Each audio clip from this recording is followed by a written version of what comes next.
Unless I have lost my mind, I know that you are gone and will never read this.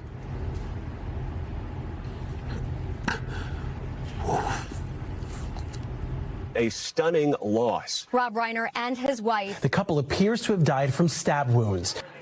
As news spread that 2 bodies had been found inside the home of Rob and Michele Reiner, a man they loved and who loved them could only pray it wasn't true. He wrote Michele an email.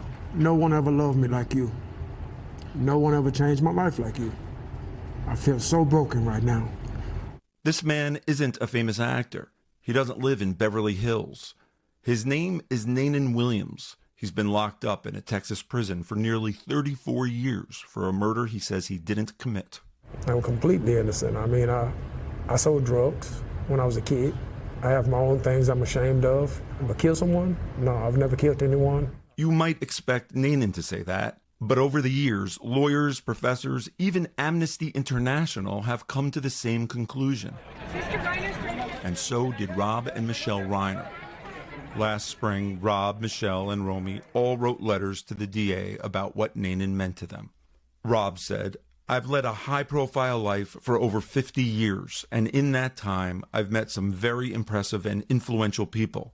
But if I'm being honest, apart from my father, no one has impressed me more and been more influential to me than Nanon Williams." That's what he wrote about you. How does that land?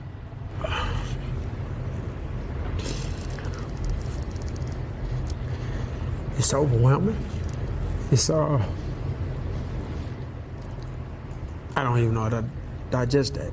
Over the past decade, Nanon formed a relationship with the Reiner family as profound as it was unlikely. They became not a part of my life, but an integral part of my life. He wrote or spoke with the Reiners nearly every day for years. They became my family by choice. Describe that more. What do you mean, your family? How deep does that go? I start talking to them regularly about a lot of personal things, about their lives, not just mine. You know, to listen to Rob talk about Albert Brooks or Billy Crystal, it became trust. When Michele would tell me about her life, or her mother survived Auschwitz, and she would ask me questions about, you know, how did I survive this? The Reiners introduced Nanon virtually to their children, Jake, Nick, and their daughter Romy. Romy is like my little sister. She's one of the most creative, brilliant, beautiful people I've met. She's just like her parents. I wonder how she's holding up, you know. Nanon Williams. Nanon Williams. About the same age as me.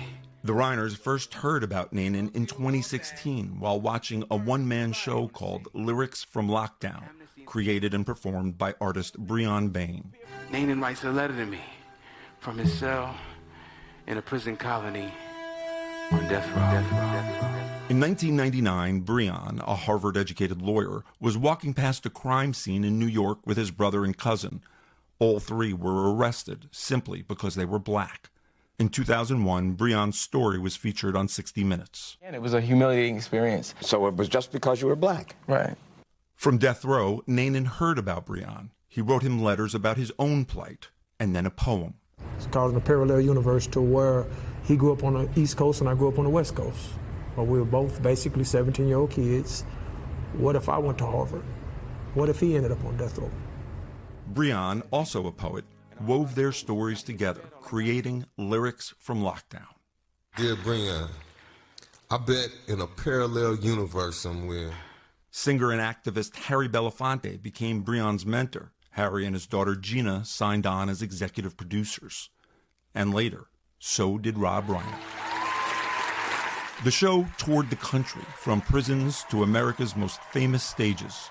It was the fall of 2018 when Breon did the performance at the Kennedy Center. Mark Howard is a professor at Georgetown University and founder of its Prisons and Justice Initiative program. Breon's show moved him, but it was Nanon's words that stayed with him. This man has something special because in the performance are letters that he's written. Emotions poured out like rain. They give me the chills. They give me goosebumps. Mark dug into Nanon's conviction for a 1992 Houston murder. Nanon was 17 years old, too young to vote or buy a drink, but old enough, the state argued, to be executed. It's a story of a drug deal gone bad, where there were multiple people there, and Nanon was one of those people. A 19-year-old was shot and killed. Nanon was carrying a .25 caliber gun. At his trial, a ballistics expert said it was the same kind of bullet found in the victim's head. But 3 years later on appeal, the truth seemed to emerge. The bullet that killed the victim was fired by a .22 caliber gun that was in the possession of somebody else. The ballistics expert admitted his testimony had been wrong. The bullet did not come from Nanon's gun. As we sit here today, he's still in prison. I can't believe that he's still in prison. It's mind-blowing, it's shocking, it's horrifying. Nanon appealed but lost. Prosecutors argued he could have used a different gun. In 2005, his death sentence was reduced to life without parole when the U.S. Supreme Court banned executions for crimes committed by juveniles. I'm fully convinced that Nanon is innocent. Mark joined a small, determined group advocating for Nanon. Among them were Rob and Michele Reiner. Rob and Michele didn't want credit for trying to help me. It was because they loved me, and I knew they loved me. They did love him. On Sunday, the Reiners' children, Jake and Romy, sent statements to NBC News confirming it. My parents spoke about him with such love, Romy wrote about Nanon. He has taught me more about life and human compassion than anyone I've ever met. Jake said his parents were fierce in doing everything in their power to help Nanon get out one day. I know wherever they are, he wrote, they are beaming with pride for him. As the world now knows, it's their brother Nick who's alleged to have killed their parents. I talked quite a bit to Michele and Rob about Nick. I guess one of the things that I think about is that I was judged to be a killer, a monster, beyond redemption. The question I ask myself is, what would they want for their son? What love and compassion or understanding would they want for him? If they would have it for me, why not him? As Nick stares down the weight of the justice system, Nanon's hope to emerge from under it gains momentum. His case is back before a judge.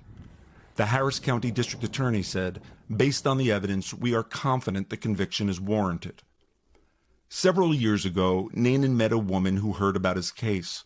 They fell in love, but Nanon struggled. Was getting married the right thing to do while he lived in a cage? I had a fear of my chains becoming hers, and I wasn't sure that marrying her would be the best thing for her. He says Rob suggested he watch his movie, The Princess Bride. Farm boy, polish my horse's saddle. As you wish. He was like, well, what did you learn? And I said, I learned it was about true love. And he said, man, your story is about true love. If you don't fight for love, Nanon, what would you fight for? Encouraged by Rob, Nanon got married.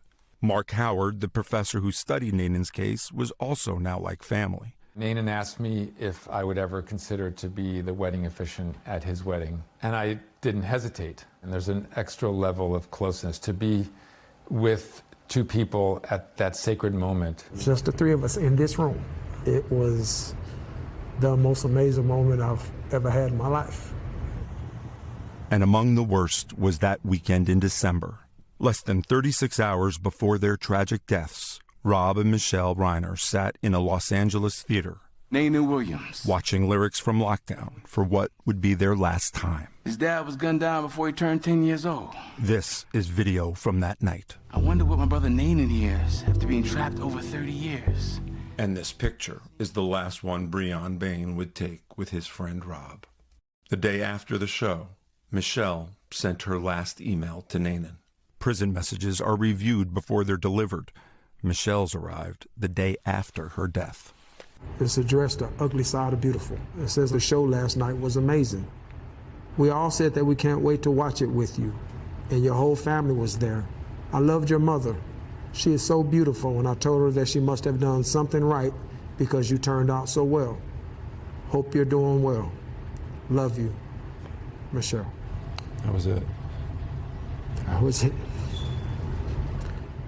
Nanon says this story is not about his case. It's about what he learned from the Reiners, that life is about love, even when it breaks your heart. Dan Slepian, NBC News. We thank you for watching, and remember, stay updated on breaking news and top stories on the NBC News app or watch live on our YouTube channel.